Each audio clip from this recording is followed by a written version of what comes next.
ओम साईराम. पर्यावरणपूरक घराची संकल्पना हल्ली सगळीकडे अधिक रूढ होऊ लागली आहेत. घराचे सुशोभीकरण करत असताना ऑक्सिजन वाढवणारी झाडं असावी असा सगळ्यांचाच हट्ट असतो. त्यामुळे हल्ली टेरेस गार्डन ही संकल्पना रूढ होऊ लागली आहे. घरी उपलब्ध असलेल्या जागेमध्ये खूप जण झाडं लावून सुशोभीकरण करण्याचा प्रयत्न करतात. टेरेस गार्डन ही संकल्पना केवळ घरातच नाही तर हल्ली ऑफिसमध्येही रूढ होऊ लागली आहे. अनेक जण आपल्या जास्तीत जास्त काळ हा कामाच्या ठिकाणी घालवत असतात. सिमेंटच्या वाढलेल्या या जंगलात झाडं अशी आपल्याला पाहायला मिळत नाहीत. त्यामुळे कामाच्या ठिकाणी सगळ्यांना फ्रेश वाटावे यासाठी टेरेस गार्डनची संकल्पना ऑफिसमध्ये देखील रूढ होऊ लागली आहे. घरातही तुम्ही टेरेस गार्डन मराठी घरी किंवा कामाच्या ठिकाणी करण्याचा विचार करत असाल तर तुमच्यासाठी टेरेस गार्डन संदर्भातील माहिती आणि टेरेस गार्डन विषयी या शब्दाचा अर्थ जाणून घेणे तसे फार कठीण नाही. पूर्वी घराचा टेरेस किंवा बाल्कनी अगदी सर्रास असायची.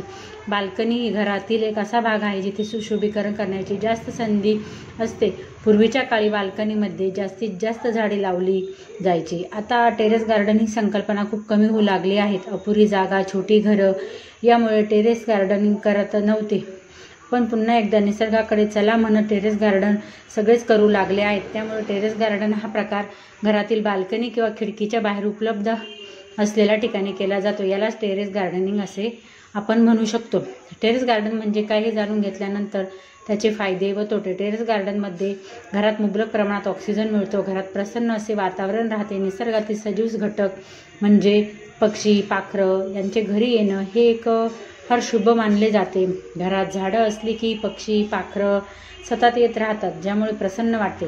घरात सकारात्मक ऊर्जा हवी असेल तर झाडं उत्तम असतात. एखादी नकारात्मक ऊर्जा काढून वातावरण सकारात्मक करण्याची जी मदत करतात. घरात झाडं असली की घरातील वातावरण हे आनंदी राहते.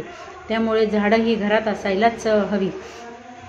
त्यानंतर टेरेस गार्डनिंग करायला तुम्ही निर्णय घेतला असेल तर तुम्हाला काही पूर्वतयारी करणे देखील गरजेचे असते.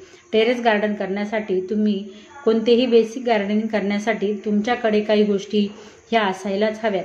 त्यामुळे तुम्ही एक उपकरणं तुमच्याकडे ठेवायला हवी जेणेकरून ते तुम्हाला फायद्याचं ठरेल. टेरेस गार्डनच्या झाडाच्या कामासाठी उपयोगी पडणारे पहिले टूल्स म्हणजे खुरपं, त्याच्यानंतर फावडा, कात्री, सेंद्रिय खतं.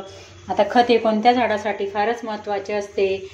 त्यामध्ये झाडातील खत हे असायलाच हवे. झाडासाठी कोणते खत घ्यायचे हे देखील माहीत असायला हवे. झाडांवर येणाऱ्या पोषक अळी, त्रासदायक किडे कोणते याची माहिती तर आपण फवारणी करणे गरजेचे असते. झाडाला कीड लागली तर खत कामी येतात.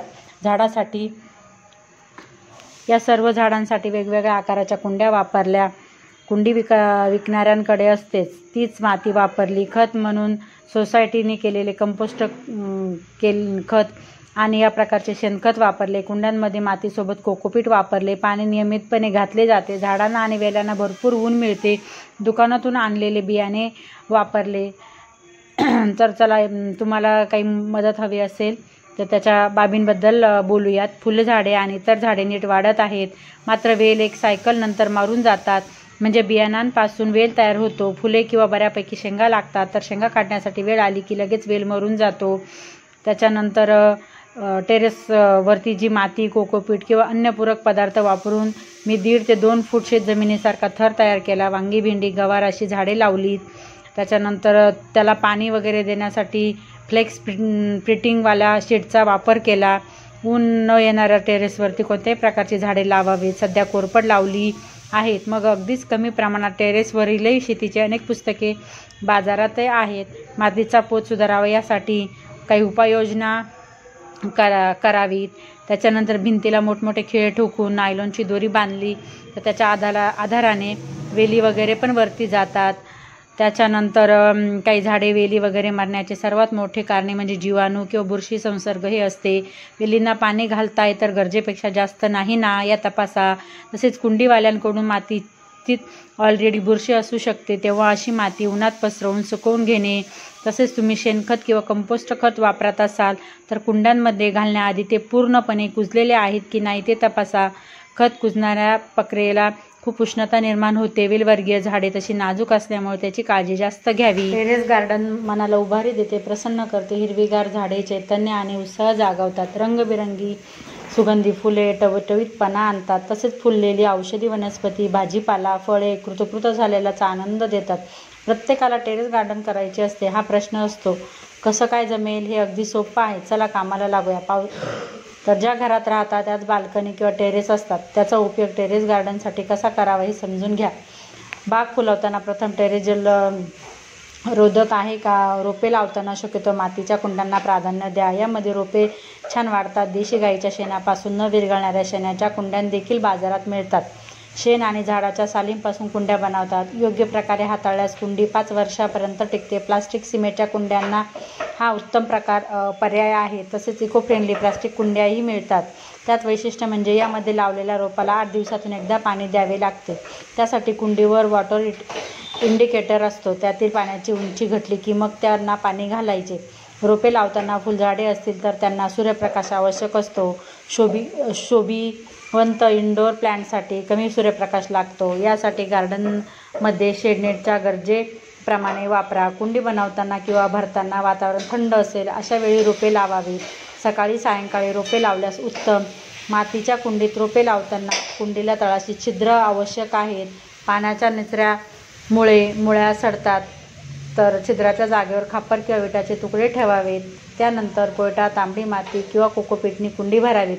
रासायनिक खते वापरू नयेत. रोपलेले शेणखत, गांडूळ खत, लेंडी खत, निंबोळीचे खत. रोप लावताना रोपाची मुळे पूर्ण मोकळी करू नयेत. अलगद पिशवी काढून रोप कुंडीत लावावे.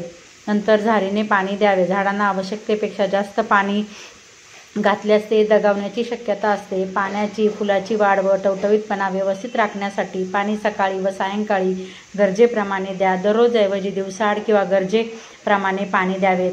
गार्डनमध्ये औषधी वनस्पती अवश्य स्थान द्या. त्यानंतर औषधी वनस्पतींचा आपल्याला भरपूर फायदा होतो. रोपाची कमी जागेत अधिकाधिक लागवड करण्यासाठी कुंड्यांमध्ये 3 पायरी पद्धत फायदेशीर करण्यासाठी मुळा, गाजर, बीट इत्यादी भाज्यांची पण लागवड करा. त्यानंतर कुंड्यांच्या वरच्या भागात कमी उंचीचा पालक, मेथी, कोथिंबीर, शेपू अशा पद्धतीने फळभाज्या पण लावा. त्यानंतर फळझाडांची लागवड करताना कुंडी 1.5-2 फूट खोल व तेवढ्याच व्यासाचा पृष्ठभाग असावा. त्यानंतर ॲपल बोर, लिंबू अशा पद्धतीचे तुम्ही फळझाडे पण लावू शकता.